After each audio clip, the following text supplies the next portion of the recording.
ہندوستان میں ایک مدرسہ تھا، وہاں کے ایک بزرگ تھے استاذ الحدیث حضرت مولانا عبدالرؤوف رحمۃ اللہ علیہ۔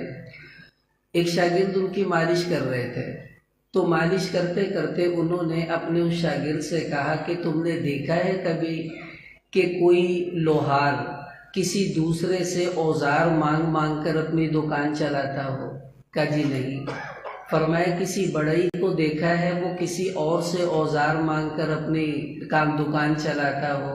کہا نہیں۔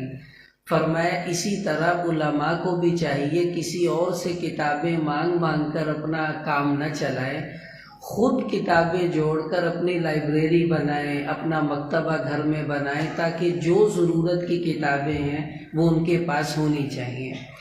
یہ تو تھا انہیں مشورہ، اور آپ کو مشورہ یہ ہے کہ علماء کو جن جن کتابوں کی ضرورت ہوتی ہے، اگر آپ کے پاس اللہ نے مالی استطاعت رکھی ہے تو ان سے پوچھ کر ان کو کوئی کتاب ہدیہ کر دیں گے، پوری زندگی کا صدقہ جاریہ آپ کا ہوگا۔